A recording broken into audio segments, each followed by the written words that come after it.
Hey, Dr. Mason here. Welcome back for Unit 5, our contemporary world history course here at Waldorf University in the online format.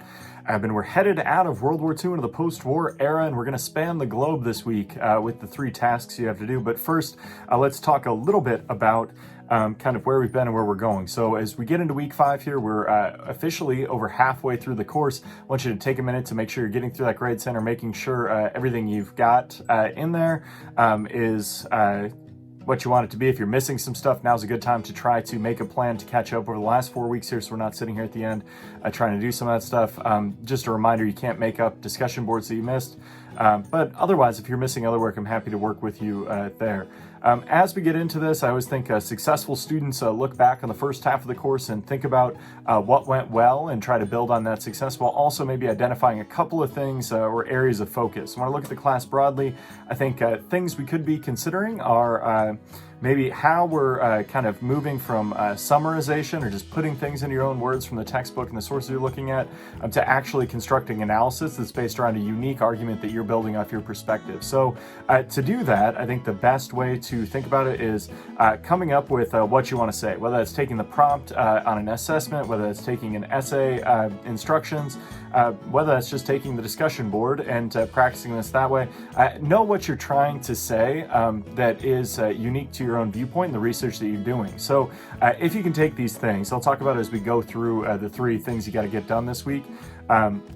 If you can take them and then go in with a clear idea of maybe what you're trying to say, you can find things in the textbook, you can bring in that outside resources, then you can pair it with your own perspective to all of a sudden start creating high quality, unique analysis, is building your own credibility through using high quality resources. And we're seeing that some, especially in those written assignments where you're bringing in those primary sources, you're bringing in the textbook, you're bringing in a secondary source and putting your best foot forward there. But I do think most of us have some room to improve there over the second half of the course. So let's see what this might look like this week. So you have 3 things. First, we're going to go to Japan on the discussion board. And as always, you need your first post done by Saturday, 11:59 p.m.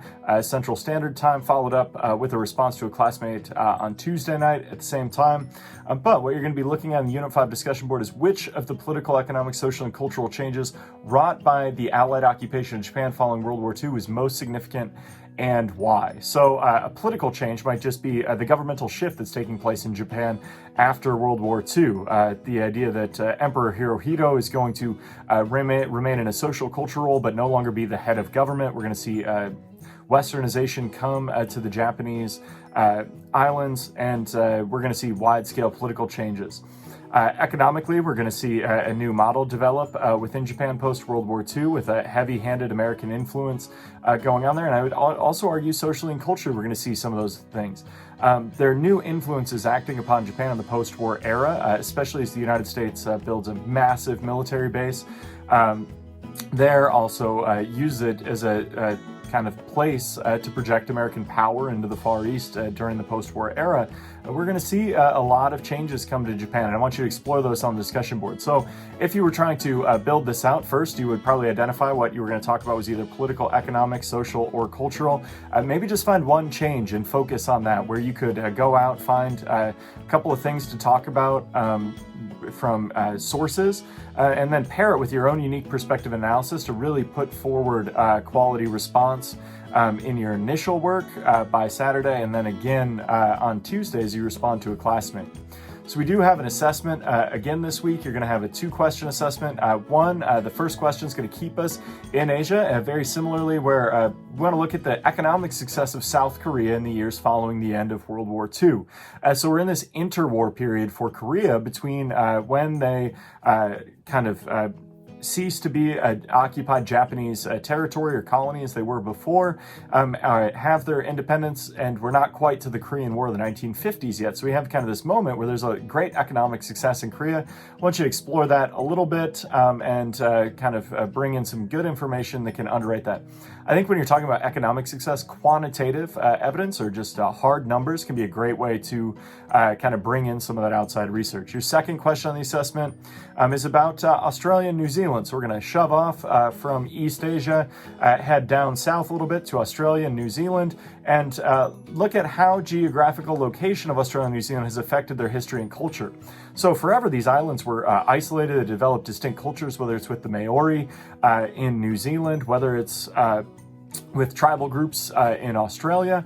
And then all of a sudden we see European expansion come to these places in the form of the British arriving both in New Zealand and Australia, and that's going to dictate some of their history. So I want you to think about how their geography has influenced their history and culture. All sorts of good stuff out there to look at too. Last thing you got to do is the Unit 5 essay this week, where you're going to bring us back to Europe and look at the post-war period. So you're going to choose a European country and reflect on how cultural developments in Europe reflect broader changes taking place during the World War II era. Maybe you want to look at the onset of the communist movement in France, pushing towards the Marshall Plan. Maybe you want to look at German recovery between East Germany and West Germany, and how that the formerly culturally unified nation is going to be split apart. But choose one country to focus on during the post-war era, gather details and compare facts as you start your research, then choose one visual or print primary source, again, and we're getting pretty good at this, I've seen it throughout, that addresses the post-war era in your chosen country. So if you go through that first step, you find a country, you find maybe what you're going to focus on during that post-war era, and then you go and find this primary source, you should be into good shape. Then choose two appropriate scholarly sources. So overall in your bibliography, I should see at least the book, I should see a primary source, and then I should see two scholarly secondary sources that are coming from that higher academic level as you get into it. Critically analyze your research, draw conclusions from the comparison of how kind of the different opinions that are reflected in your research. That's why you want to get these different sources, because you're going to have your own viewpoint that you're going to identify and develop as you do your research. You want to be going, well, the primary source said this, and that represents their viewpoint. This scholar said this, a different scholar said this, and here's what I think now. That you can see that as somebody doing research, you've brought in these other things, considered all the different viewpoints, and you go, here's what my take is. That's analysis instead of just summarizing these different things. That's why you need to bring in these different sources.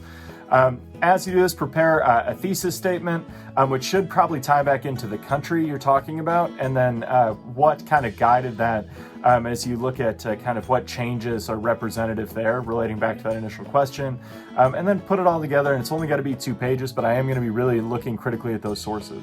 As always, if you got questions, make sure you're reaching out. Otherwise, I appreciate the hard work you put into the class so far. Look forward to the great things you're going to do this week. Good luck.